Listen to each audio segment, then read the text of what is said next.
அகிலமெங்கும் உள்ள தமிழ் நேயர்கள் அனைவருக்கும் பரம்பரை ஜோதிடர் உங்கள் மனோ பாலாஜியின் அன்பான வணக்கம். ரிஷபராசி அன்பு நேயர்களுக்கு செவ்வாய் பகவானின் பெயர்ச்சி. இந்த செவ்வாய் பகவான் அப்படிங்கக்கூடிய இந்த ராஜ கிரகம் நவகிரகங்களிலேயே ராஜ தளபதின்னு சொல்லக்கூடிய அளவுக்கு ஒருவருடைய ஜாதகத்தில் நல்ல யோக பலன்கள் அள்ளி கொடுக்கக்கூடிய ஒரு கிரகம்தான் செவ்வாய் பகவான். இந்த செவ்வாய் பகவான் மீன ராசியிலிருந்து மேச ராசிக்கு ஆட்சி நிலையில் அமரப்போகும் ஒரு தனி பெரும் யோகத்தை கொடுக்கக்கூடிய நிலையில் இந்த பெயர்ச்சி ரிஷபராசி நேயர்களுக்கு அமையப்போகுது. இதனால் உங்களுடைய ராசிக்கு எந்த அளவுக்கு ஒரு மேன்மையான பலன்கள் இந்த செவ்வாய் பகவான் நமக்கு கொடுக்க போகிறாரு அப்படிங்கிறத பற்றி தாங்க இந்த பதிவில் இப்போ நம்ம பார்க்க போகிறோம். முதல்ல பார்க்குறவங்களா இருந்தீங்கன்னா சப்ஸ்கிரைப் பண்ணி பெல் பட்டன் அழுத்தி ஆல் ஆப்ஷன் கொடுங்க. இதுவரைக்கும் தொடர்ந்து இணைந்து ஆதரவு கொடுத்துட்டு இருந்த அனைவருக்கும் மனமார்ந்த நன்றி. இப்போது இந்த செவ்வாய் பகவானாகப்பட்டதுங்க கிட்டத்தட்ட இந்த பெயர்ச்சி காலம் அப்படின்னு பார்த்துட்டோம்னா ஜூன் மாதம் 1ஆம் தேதியிலிருந்து அதாவது ஜூலை மாதம் 12ஆம் தேதி வரைக்கும் மேச ராசியில் செவ்வாய் பகவான் தன்னுடைய சொந்த ராசியில் வந்து உட்கார்ந்து ஆட்சி அதிகாரம் செலுத்தக்கூடிய நிலையில் அமரப்போகும் இந்த காலகட்டம் உங்களுடைய ராசிக்கு 12ஆம் அதிபதியும் உங்களுடைய ராசிக்கு 7ஆம் அதிபதியும் 12ஆம் இடத்தில் வந்து அமரப்போகுதுங்க. இந்த காலகட்டமாகப்பட்டதுங்க செவ்வாயினால எப்போவுமே ஒருத்தருக்கு அதாவது பூமிக்காரகன் ஒரு ஜாதகத்தில் ஒருத்தருடைய சொத்து சுகங்கள் அனுபவிக்கக்கூடிய தன்மை எதை வச்சு நாம் வந்து நிர்ணயம் பண்ணுறோம் அப்படின்னா இந்த செவ்வாயோடைய நிலையை வச்சு தான் நிர்ணயம் பண்ணுறோம். ஏன்னா ஒருத்தருடைய அதாவது வேகம் முன் கோபம் அதே மாதிரி ஒருத்தருடைய ஒரு போலீஸ் டிபார்ட்மெண்ட்டில் ஒருத்தர் வேலை செய்கிறாங்கன்னா அதுக்கும் இந்த செவ்வாய் பகவான் தான். ஒரு இராணுவத்தில் ஒருத்தர் வேலை செஞ்சுட்டு இருக்கிறாங்கன்னா அதுக்கு இந்த செவ்வாய் பகவானுடைய காரகத்துவம் இருந்தால் மட்டும்தான் அந்த நிலையில் இருக்க போகுங்க.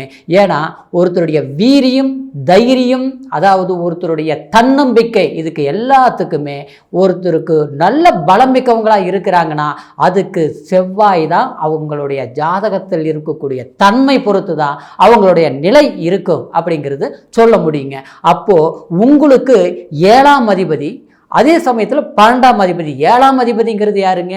அதாவது ஒருத்தருடைய கலஸ்திர ஸ்தானம் அதே மாதிரி நட்பு வட்டாரங்கள் அதே மாதிரி உறவு முறைகள் எல்லாமே ஒரு இணைப்பு கொடுக்கக்கூடிய ஸ்தானம் தான் கலஸ்திர ஸ்தானம்னு சொல்லக்கூடிய 7ஆம் இடம். 12ஆம் இடம்ங்கிறது விரயஸ்தானம்னு சொல்லுவோம். அதே நேரத்தில் அந்த ஸ்தானத்தில் வந்து ஒரு கிரகம் அதாவது மறைந்தவர் மறைந்து நின்னா கண்டிப்பாக அந்த இடத்துல பவர் கூடி வரும். அப்படின்னா ஒரு சுப செலவுகள் மேன்மையான யோகங்கள் அதாவது விபரீத ராஜயோகம்னு சொல்லக்கூடிய ஒரு அமைப்பு உங்களுடைய ராசிக்கு ரிஷபராசி நேயர்களுக்கு அமைய போகுதுங்க. இந்த காலகட்டம் அப்படின்னு பார்த்துட்டோம்னா ஏற்கனவே ரிஷபராசியில் பிறந்தவங்க எப்போவுமே உங்களுடைய சுக்கிரனுடைய ஆதிக்கத்தில் பிறந்தவங்க நீங்கள் எந்த விஷயத்திலையும் எந்த நிலையிலும் தனக்கு அடுத்தவங்க தன்னை ஒரு குறை சொல்லக்கூடாது, குற்றத்தை பேசக்கூடாது. நமக்கு லாபம் வருதோ நஷ்டம் வருதோ எவ்வளோ கஷ்டப்பட்டாலும் சரி மற்றவங்களை வந்து கஷ்டப்படுத்தாமல் கௌரவமாக வாழணும்னு நினைக்கக்கூடிய ராசியில் பிறந்தவங்க தான் ரிஷபராசி நேயர்கள். ஆனால் அப்படியேப்பட்ட நீங்கள் கடந்த காலங்கள் உங்களுக்கு பலவிதமான இழப்பு பலவிதமான கஷ்டங்கள் ஏன்னா ஜென்மத்தில் ராகு இருந்தது, அடுத்து பார்த்தா விரயஸ்தானத்தில் ராகு இருந்தது. அந்த ஒரு 3 வருஷ காலகட்டமாகவே உங்களுக்கு இன்னல்கள் அப்படின்னு சொல்ல போனோம்னா பலவிதமான இடைஞ்சல்கள் சந்திச்சிங்க. நீங்கள் வந்து ஒரு வெற்றியாளராக இருக்கக்கூடிய ராசி தான். ஏன்னா காலபுருஷ தத்துவத்தில் சொன்னோம்னா 2வது வரக்கூடிய ராசி அதாவது உங்களுடைய தனராசி அப்படின்னா ரிஷபராசி. இது வந்து ஒரு மகாலட்சுமி அமைப்பு இருக்கக்கூடிய ஒரு ராசி தான் இந்த ரிஷபராசி. ஆனால் நீங்கள் வந்து எல்லா ஒரு சந்தர்ப்ப சூழ்நிலையிலும் மற்றவங்க கிட்ட விட்டு கொடுத்து போயிட்டு அடுத்தவங்களுக்கு சிரமம் இல்லாமல் வாழ்ந்திருந்தாலும் தான் வந்து தனக்கு ஒரு வளர்ச்சி ஒரு நிலை முழுமையான சந்தோஷம் ஒரு மகிழ்ச்சி அப்படிங்கிற ஒரு நிலை கடந்த காலத்தில் சில தடுமாற்றங்கள் சந்திச்சுட்டு தான் வந்தீங்க. அது வந்து குறிப்பாக சொல்ல போன சிலருக்கு பொருளாதார தடைகள், பொருளாதாரம் அப்படின்னா அதாவது பணவரவு தனவரவு. அதே சமயத்தில் 10 ரூபா கஷ்டப்பட்டு சம்பாதிச்சாலும் அதைய வச்சு உருவாக்க முடியல.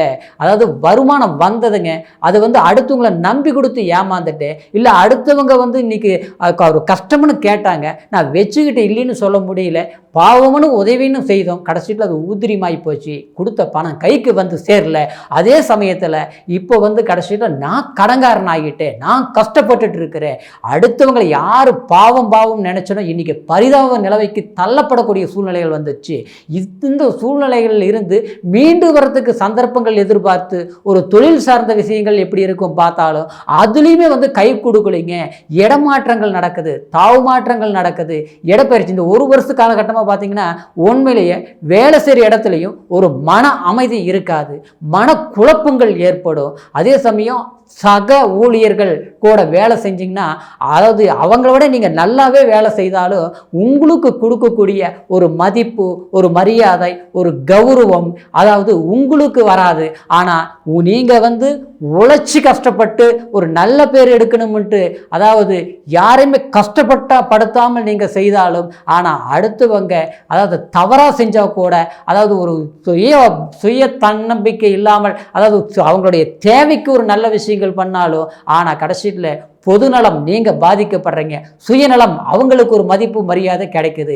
இது வந்து உங்கள் மனசளவில் கஷ்டப்படுத்துறது மட்டும் இல்லை, ஏன் நமக்கு இப்படியெல்லாம் நடக்குது, எதனால் இப்படியெல்லாம் நடக்குது அப்படிங்கிற ஒரு நிலை. குறிப்பாக சொல்ல போனோம்னா சிலருக்கு இடமாற்றங்கள், வேலை செஞ்சுட்டு இருந்த இடத்துல இருந்து இடமாற்றங்கள் பண்ண வேண்டிய சூழ்நிலை, வேற இடத்துக்கு போய் அங்கே வேலை செஞ்சு அங்கேயும் நிரந்தரம் இல்லாத ஒரு நிலை.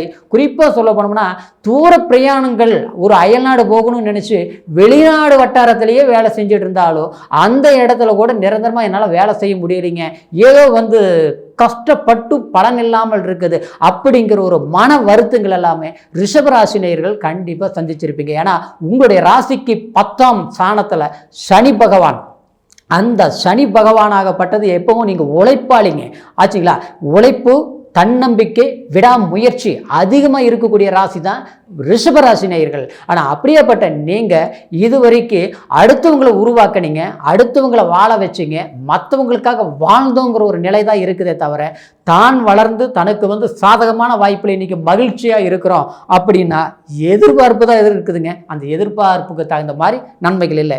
அதே சமயத்தில் நாளைக்கு ஏதாவது ஒரு நல்ல வாய்ப்புகள் வருமா அப்படின்ட்டு எதிர்பார்த்து போகும்போது அது வந்து கால தாமதங்கள் ஆகுது, எந்த வேலையும் முழுமையாக செஞ்சு முடிக்க முடிய மாட்டேங்குது. குறிப்பாக சொல்ல போனோம்னா ஒரு 45-50 வயசில் இருக்கக்கூடியவங்களுக்கு கண்டிப்பாக தொழில் ரீதியில் வந்து பாதிப்புகள் சந்திச்சிருப்பீங்க.